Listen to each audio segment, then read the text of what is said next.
விசாகப்பட்டினத்தில் இந்தியா மற்றும் இங்கிலாந்து கிரிக்கெட் அணிகள் மோதுற இரண்டாவது டெஸ்ட் போட்டி பிப்ரவரி 2ஆம் தேதி ஸ்டார்ட் ஆச்சு. 5 போட்டிகள் கொண்ட இந்த பெரிய தொடரோட முதல் போட்டியில 28 ரன்ஸ் வித்தியாசத்துல இந்தியாவை தோற்கடிச்ச இங்கிலாந்து ஆரம்பத்திலேயே முன்னிலை வகிக்கிறாங்க.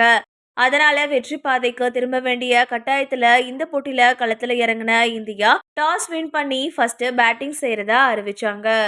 அதைத் தொடர்ந்து களத்துல இறங்கின இந்தியாவுக்கு கேப்டன் ரோஹித் சர்மா 14 ரன்ஸ்ல அவுட் ஆக அடுத்ததா வந்த சுப்மன் கில் நிதானமா ஆட்டத்தை வெளிப்படுத்தியும் 34 ரன்ஸ்ல ஜேம்ஸ் ஆண்டர்சன் வேகத்துல அவுட் ஆனாரு. சச்சின், விராட் கோலி வரிசையில இந்திய பேட்டிங் துறையோட அடுத்த சூப்பர் ஸ்டார் அப்படின்னு பாராட்டுற அளவுக்கு சமீப காலங்கள்ல நல்ல செயல்பாடுகளை வெளிப்படுத்தின அவரு ஒரு நாள் கிரிக்கெட்ல கடந்த வருடம் உலகத்திலேயே அதிக ரன்ஸ் அடிச்ச பிளேயரா சாதனை படைச்சாரு. இருந்தாலும் டெஸ்ட் கிரிக்கெட்ல தடுமாறி வர்ற அவரு இதுவரைக்கும் 40 இன்னிங்ஸ்ல 1097 ரன்ஸை 29.65 சுமாரான சராசரியில எடுத்து தடுமாற்றமா செயல்பட்டு வராரு. அதனால வாய்ப்போட அருமைய உணர்ற வரைக்கும் அவரை நீக்கிட்டு மற்ற பிளேயர்ஸுக்கு வாய்ப்பு கொடுக்குமாறு ரசிகர்கள் விமர்சிச்சுட்டு வர்றாங்க. அந்த சூழ்நிலையில விமர்சனங்களுக்கு பதிலடி கொடுக்க வேண்டிய அவரு இந்த போட்டியிலையும் ஏமாற்றத்தையே கொடுத்திருக்காரு.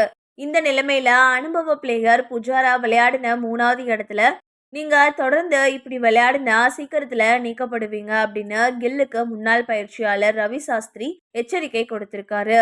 இது பத்தி ஸ்டார் ஸ்போர்ட்ஸ் தொலைக்காட்சியில அவர் என்ன பேசியிருக்காருன்னா, இது புத்துணர்ச்சியான இளம் அணி. இந்த இளம் வீரர்கள் தங்களோட தரத்தை தங்களுக்கு தாங்களே நிரூபிக்கணும். ஏன்னா புஜாரா காத்திருக்காரு அப்படின்றத மறந்துடாதீங்க. ரஞ்சி கோப்பையில நல்லா விளையாடி வர்ற அவரு இப்பவும் இந்திய அணில தேர்வு செய்யப்படுறதுக்கான வாய்ப்பை கொண்டிருக்காரு. டெஸ்ட் கிரிக்கெட்ல நீங்க வெளியே நின்று விளையாடணும், இல்லைன்னா பிரச்சனைகளை சந்திப்பீங்க. ஆனா ஆண்டர்சன் போன்ற கிளாஸ் நிறைந்தவருக்கு எதிராக நீங்க மீண்டும் கடினமான கைகளோட விளையாடுறீங்க அப்படின்னு சொல்லியிருந்தாரு. அவர் சொல்ற மாதிரி கடைசியா 2023 டெஸ்ட் சாம்பியன்ஷிப் ஃபைனல்ஸ்ல விளையாடின புஜாரா 2024 ரஞ்சி கோப்பையில 243 runs, 49 runs, 43 runs, 43 runs, 66 runs, 91 அப்படின்னு நல்ல ரன்ஸை எடுத்துட்டு வராரு. அதனால சீக்கிரத்துல சுப்மன் கில் ரன்ஸ் அடிக்க வேண்டிய சூழலுக்கு தள்ளப்பட்டிருக்காரு.